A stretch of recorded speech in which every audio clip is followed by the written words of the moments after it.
ভারতীয় সঙ্গীত জগতে বিরাট দুঃসংবাদ। ৯২ বছর বয়সে জীবনাবসান কিংবদন্তি সঙ্গীত শিল্পী আশা ভোসলের সঙ্গীতের একটা যুগের অবসান। ১১ এপ্রিল শনিবার সন্ধ্যায় বুকে সংক্রমণ নিয়ে হাসপাতালে ভর্তি হয়েছিলেন কিংবদন্তি সঙ্গীত শিল্পী আশা ভোসলে। ইমার্জেন্সি কেয়ার ইউনিটে নিবিড় পর্যবেক্ষণে রাখা হয়েছিল তাকে। হাসপাতালে নিয়ে আসার পর চিকিৎসকরা জানিয়েছিলেন আশা ভোসলের শারীরিক অবস্থা বেশ আশঙ্কাজনক। দ্রুত তাকে আইসিইউতে স্থানান্তরিত করা হয়, কিন্তু শেষ রক্ষা হল না। ৯২ বছর বয়সে জীবনাবসান আশা ভোসলের। প্রবাদ প্রতিম সঙ্গীত শিল্পীর প্রয়াণে সঙ্গীতের একটা যুগের অবসান ঘটল। শোকের ছায়া সিনে দুনিয়া থেকে সঙ্গীত মহলে। প্রথমে যখন আশা ভোসলের হাসপাতালে ভর্তি হওয়ার খবর সামনে আসে, তখন জানা গিয়েছিল যে কার্ডিয়াক অ্যারেস্টের কারণেই তাকে ভর্তি করা হয়েছে।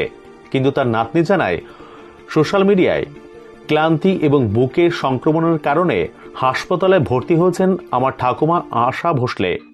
আমরা অনুরোধ করব, আমাদের ব্যক্তিগত গোপনীয়তাকে সম্মান করুন। চিকিৎসা চলছে তার, আশা করি সব কিছু ঠিক হয়ে যাবে। আগামী দিনে যা ঘটবে আমরা আপনাদের জানাবো।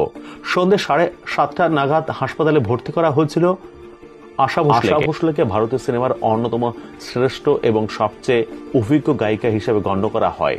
8 দশকেরও বেশি সময় ধরে বিস্তৃত তার কর্মজীবনে তিনি হাজার হাজার গানে কণ্ঠ দিয়েছেন। তার গানের জাদুতে প্রজন্মের পর প্রজন্ম মানুষ মুগ্ধ হয়েছে। এখন হৃদরোগে আক্রান্ত হওয়ার পর সবাই তার দ্রুত আরোগ্যের জন্য প্রার্থনা করছেন। আশা ভোসলেকে বলিউডের অন্যতম কিংবদন্তি গায়িকা হিসেবে গণ্য করা হয়। তিনি তার কর্মজীবনে 20টিরও বেশি ভাষায় 12,000-এর বেশি গান গেয়েছেন। আশার বড় বোন লতা মঙ্গেশকরও ইন্ডাস্ট্রির একজন সুপারস্টার হিসেবে বিবেচিত হতেন।